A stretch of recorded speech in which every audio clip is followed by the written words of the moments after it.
Everybody, we're back. It's Grab the Trace. It's Lachlan and Mikaela. Hi. Dogs are in the studio. Before we get into it, and I'm just going to cue some piano music in the background. We've received a very helpful and insightful message over the last week between when we released the episode about our second Defects episode and now. Mm-hmm. And we just want to raise that, I think we touched on it briefly in the first one, was that check your contracts, because not all things that we're listing here that are defects would be defects. Some of them are probably what was the terminology? Contractual. Oh, can you say that again? Oh, no. I'm just going to read it. Contractual discrepancies? What did it say? Hang on. Let's not mess around here. I'm looking at images. Here we go. All right. So this came from Adam on our Instagram. Adam, thank you very much for writing in. So there's a difference between building defects and contractual disputes. Oh, disputes. Disputes. That's the word. So the resource that he pointed us to that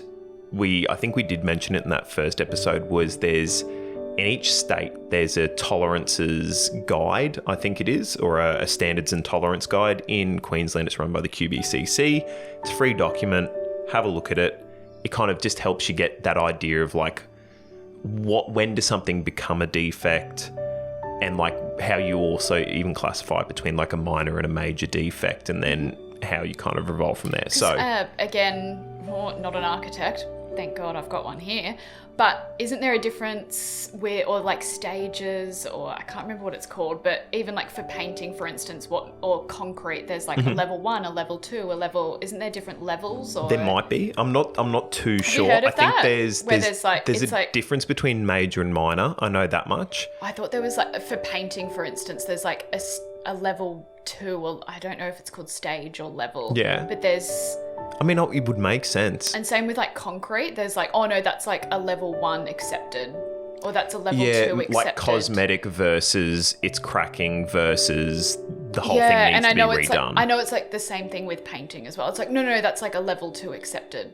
And as per your contract, it's a level 2. So again. So like... That's more a builder query. Yeah, 100%. And I think we definitely did touch on it. Look at your contract, see what you're signing yourself in for, I guess, and then just get familiar with these things. That QBCC. Yeah, definitely get legal advice as well. I'm not sure. I think we mentioned it in the building code conduct, BCC. No, QBCC. Is it QBCC? Well, so for Queensland, it is the Queensland Building and Construction Code. Oh no, I've exposed myself. But yeah, just have a look. It's all good. Okay. It's all good. So we're back. Defects Part 3, the final part. The wrap up. Tress. The final one. We're going to move outside. It's a lovely, short, punchy episode. The music has stopped playing in the background, and like the little piano tune I had during our on air, not apology, but just our little PSA. Disclaimer. Disclaimer, 100%. So let's hit the music. Let's get into it. Mikaela's wearing a hat today. We'll talk about that more later.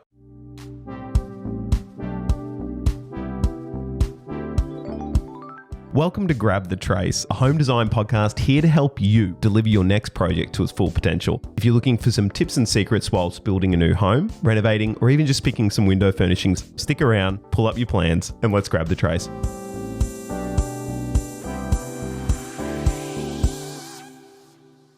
And we're back. I was talking during the introduction. I ran out of time and I forgot to breathe. So we're back. Bullet points. External defects to look out for or to be wary of through the whole stage of building a home. Just have a look at them based on things that we've seen and done on site. Absolutely. Can I do a little interior disclaimer? Shoot. As this is being more external episode, it's kind of more in your realm. I've done my bits inside. Mikaela's knocked off already for the week. Here we go. I'm just reading all of this, and it's like down pipes and elements. It's all down pipes. And that is a little bit of an architect. It is. So listen, let me put you in my backpack. I'll carry you across the line today. Thanks, mate, thanks. And then we're going to figure out... I'm but a burden. We're going to figure out what we want to do for the episodes coming up, and we'll make sure that those are We've got big ideas. We've got big ideas. Yeah. It's just, what do we do with them? No more 3-part series. Let's just say that. Oh my goodness, no. Just standalones from now. Thank you very much. Okay, let's get into it. So let's go. Excited. So the big one coming from Project Homeland, check your bricks. make sure they're like the ones that are getting put in aren't like chipped or cracked or whatever. These are the ones, like, exposed bricks. Yeah, if you're rendering over it, like as long as someone from the builder is willing to sign off that doesn't affect the structural performance of it, it doesn't really matter. Oh gosh, again, I'm not a builder, I'm not an architect, but I'm just thinking, isn't there the difference between like structural bricks and like cosmetic Yeah, bricks? 100%. Like even for our house, the sections of wall that were to be rendered, they used double height bricks because it's less work for them. Yep. And then those double height bricks, my goodness, those can be very ugly. Oh yeah. And then we've got Don't our worry, they get beautiful covered. face bricks. Yep. And then the only other thing is just check that, you know, the mortar's there. Like if there's any bricks where they've maybe been a little bit loose with the mortar and kind of over skimmed some of the bricks, that can be very difficult to look at, especially if you've got like a darker brick with a really light mortar. That can be a bit of a pain. Instead of like, obviously this would be the difference between like minor and major, but when you said like chipped bricks or like major cracking, we don't want cracks all the way through our bricks. No. I would say that's a pretty big 100%. defect. 100%. So next one is up on the roof. Maybe a little bit easier to see with the help of a drone or a building inspector or something. Or but you like have a 2-story and you can see the lower level. Yeah, cracked roof tiles, not a great outcome. I've even seen people who have like missing screws, people who have like standing seam roof sheeting where people haven't been walking on the I think they call it the ridgeline. What? The flanges, whatever the valley of the thing is, like people not walking there, people walking on the ridges and kind of damaging the sheets from there. Yeah. That's a pretty obvious one when you look at it and you're kind of like, oh, my roof has like all these dints in it. So have a look there. Yep. Downpipes have been painted to match. Oh, this is a big one. Or just missing downpipes. I've seen so many times where they've like, it's a white house, they're painting it all white, and then they don't paint the actual downpipe. They've just left it because it's that like raw standard PVC white. Yeah, raw finish. PVC instead of actually painted. Yeah, check if you've got that allowed. That's a good one.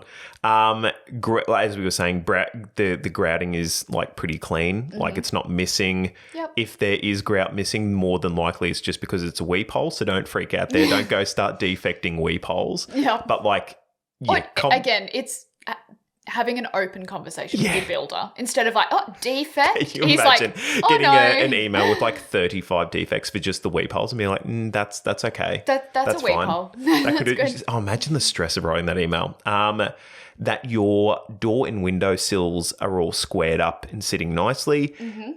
Or I think I can't remember if we mentioned it in the previous one, but windows and doors, if they're not opening properly, sometimes that can be because it was painted inside, outside, potentially even different contractors or different painters will do your outside of your house compared to the inside of your house. So sometimes there's not an overlap, or like window sills where they've been painted internally and not the internal painter has like done their job in their eyes, and then they're like, oh, outside of the house is the outside painter's problem. So sometimes there's not an overlap there. Yeah, checking, like even going further than that, like checking for gaps, like making sure it's all sealed around it, like just like common sense. It's common sense stuff, but due to the way that like everything's happening at the moment with like interest rates going up and like everyone's feeling the pinch, like everyone's in a rush to do things, and like it's just because there's that many people that need things done, and you might just get someone who on 9 times out of 10 is just an absolute weapon, but just forgot one little bit of silicone or something, and it's not like a big deal. It's just a second set of eyes looking something over. Absolutely. So this one is the one that I found on site when I was working at the previous place we worked, was brick window sills externally that are laid flat instead of with a little bit of a slope on it. So water obviously can't run off correctly. 100%. Or even in the situation then where you've got wind-driven rain or a bit of wind where it's pushing the water into the building, like it's not letting it freely drain off. That's one, and even that extends. I was having a think when I was doing the house at Ipswich, like to your shower niches and stuff, like having those just always have natural fall on them for even like condensation, all that kind of stuff. Like it just freely drains. Again, I know it was like an older house, or again, this isn't just, we're not talking about just spec homes. Like this can be renos as well. So we renovated, like the first house my husband and I renovated, it was like a old brick home, but we had beautiful old like casement windows, but we had a casement window inside the shower. And obviously inside was tiled out, like the actual sill, of the window was an old timber sill. So we had a timber sill inside a shower and they tiled the inside, but it actually like the water fell externally and it didn't drain properly. So like you were having water just sitting on a timber sill. So just something to be mindful of. You know if what you are doing a reno I with just an old thought window. of as well, like we've been saying like, oh, it's a reno, it's a new build, it's all this kind of stuff. Like this next one, I was even thinking like, say you've just paid someone to come and replace your gutters or your downpipes. Like it doesn't have to just be with all the Queensland a huge storms thing. recently, but if we're like, getting new roofs. it doesn't even have to be what you would envisage to be an enormous renovation for this to be helpful. Like you could just have someone coming to do a tiling job for you. Oh yeah, absolutely. Or like someone coming to frame in like a niche in a shower. And it's like, oh, does that have a fall on it? Because otherwise then maybe the tiler can save it and he can like put a bit of extra glue or something under to get that fall. But it doesn't need to be a new home from the beginning or a huge renovation. It can just be literally calling someone else up to replace downpipes. And it's like, oh, this next one's happened where when you connect the downpipe to where it like goes into the ground, like usually you have like a little 90-degree connector or something, or it plugs straight into the ground, just making sure that like the downpipe sits on the inside of the one that it's connecting into. So that way, if there's a lot of water, there's no possibility for it to accidentally go around over the, like, how am I trying to say it? Make sure that the top goes into the bottom rather than the other way around, because then if there's a lot of water coming down, you'll get like seepage around the outside of it. So I think I'm just like, as I look back on everything that we've just said thus far, a lot of defects or a lot of post-construction finalization, there's so much focus on water. Yes. And water away from the house. Everything is meant to just not go into the house, not be trapped in. Everything needs to be drained away. Yes. So there's a huge fixation on getting the waterproofing, tiling, everything away from the house. Yeah. And I think structurally, or when we're looking at defects, like painting or little bits, bobs here and there can be fixed. But the crux of it is always coming down to like the construction. And for me, like waterproofing, you don't want to get wrong. And you want to test that. These are huge things that you just don't want wrong on your home. Agreed. So it'd be the big defect for me. Yeah. Or big thing to look out for is 100%. anything to do with waterproofing, flooding, drainage. I think it's the main thing that all the insurers in architecture at the moment are looking at is especially seeing all these buildings that are a little bit older, built in the 80s or whatever, and how that are now really struggling with that as a performance idea. And I know we're obviously a Brisbane-based podcast, but we're a Brisbane-based podcast, but we're international reach.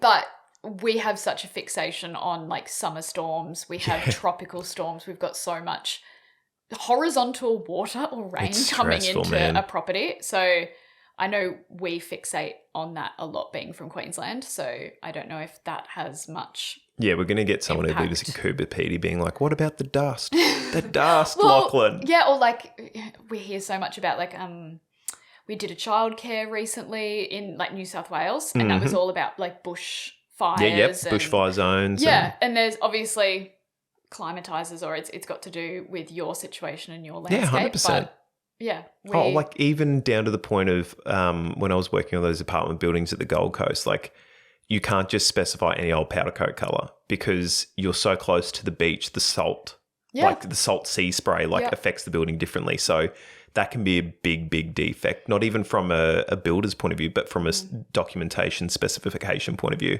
I think that's something else to realise as well, is not all of these are builder or contractor issues, is you can sometimes end up with defective designs as well. So absolutely. like we're absolutely not like saying this to be like, oh, well, we're perfect, but it's sometimes they're just executing on something that they're being told to do. So I think that's probably it, when we were talking earlier about like the contractual disputes, is they're just executing what they've agreed to do. Yep. Then it's kind of like a bit of an investigation job to find out, oh, well, where did this actually begin? Yep. So absolutely. I think that's all we want to talk about in terms of the defects from like what to look for. All we've got now is just like a little bit of a mock defect list. So something short and sweet, but just maybe an idea of like how you would word things. Very non-emotional, just matter of fact that states what's happening, where is it, and potentially if there's a reason you think why it's happening. Yep. So do you want to go one for one through these? Yeah, let's do it. So say this example one is tiles have inconsistent grout gaps, and it could just be that they ran out of a certain size spacer and changed it, but then visually looking at it, you've got tiles that are 2 mil apart and then 5 mil apart. Yes. Unless that was intended, Or that's a defect, I would imagine. I always find as well, and I see it a lot, it's actually quite common, floor tiles compared to wall tile grout thicknesses. So say if you've got a 3x6 or 300 by 600 floor tile, a 300 by 600 wall tile, or even a 6x6, you kind of expect that those grout lines line up.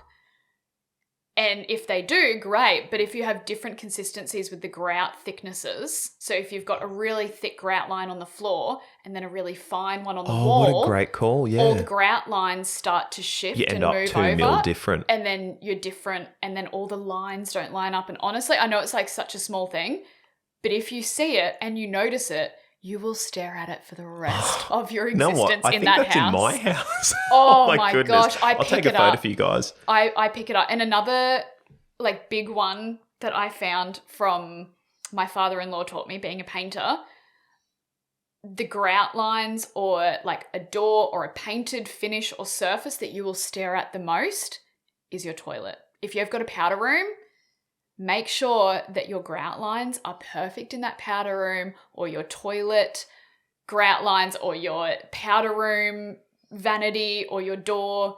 They're the ones that you will notice the most, because that's where your guests, everyone go to. You spend a lot of men. That's a great call. That's a bit sexist, but a lot of people will sit on the toilet and stare at that defect. So make sure that anything visual in your powder room is perfect, because you will hear it and you will see it a lot.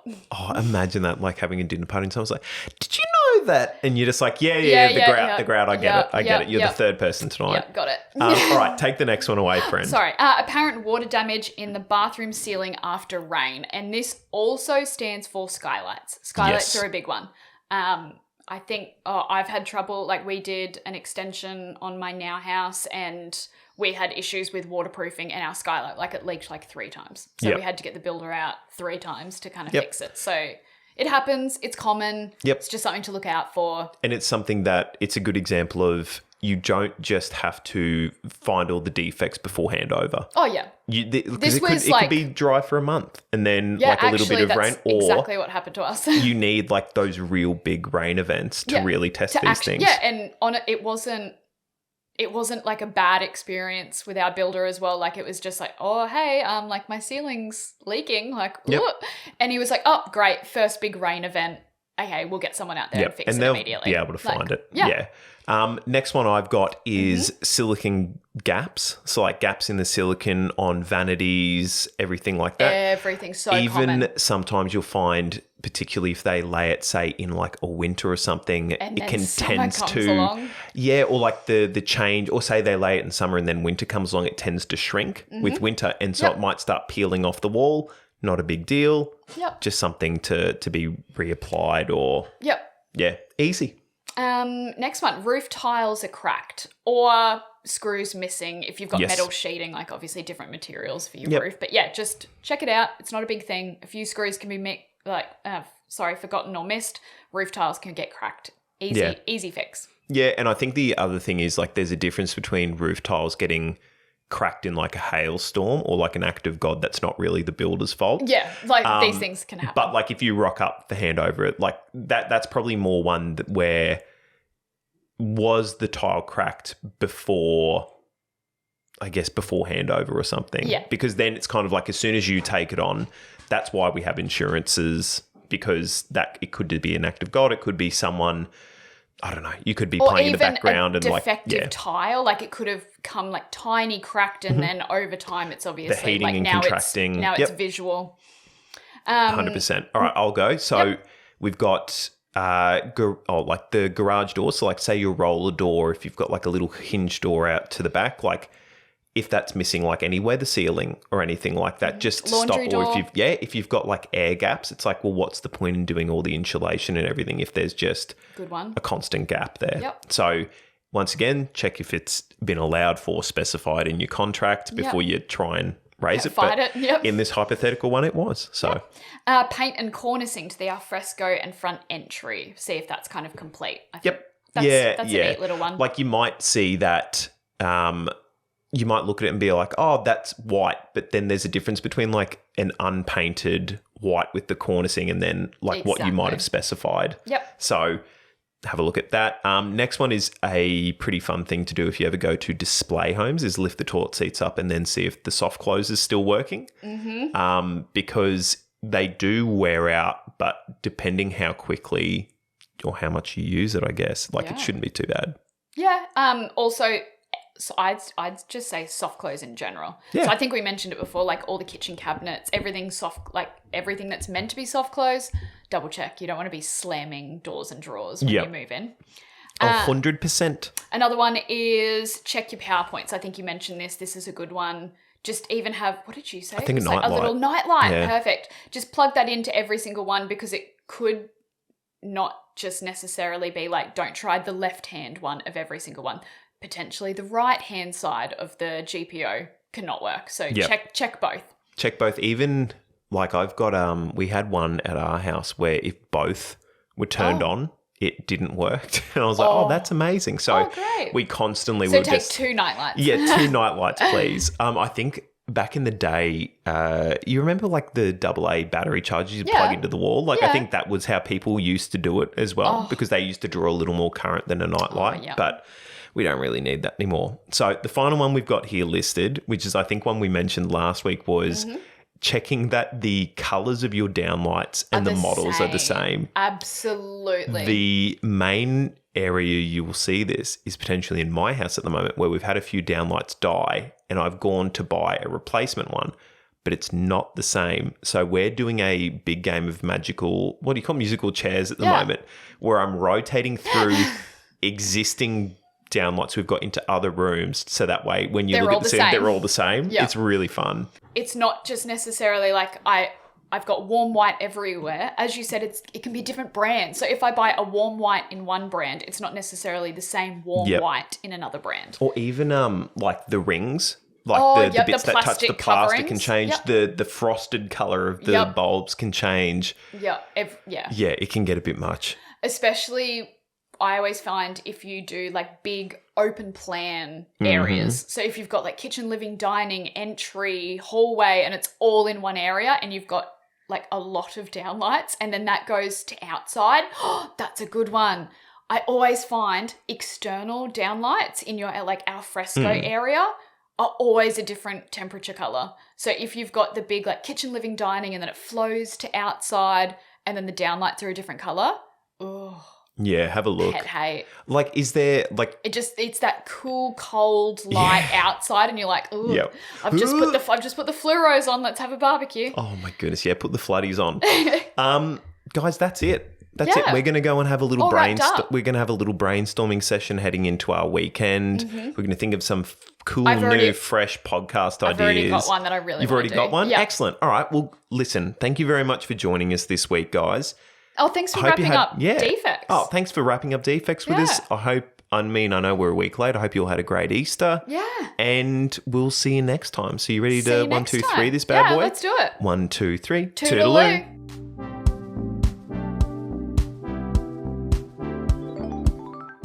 We've come to the end of another episode. If you have any questions, reach out to us on our Instagram @GrabTheTrace. Following, sharing, leaving a review or a rating is the best way to help the show. Our opening and closing music was created by Robert Hellberg, and whilst we try to help as much as possible, this podcast is of a general nature and won't be able to take into account your individual circumstance. If you need personalised advice, you should engage a relevant professional consultant to help make the best decisions for your situation. Thank you all for tuning in, and we'll see you next time. See you next time.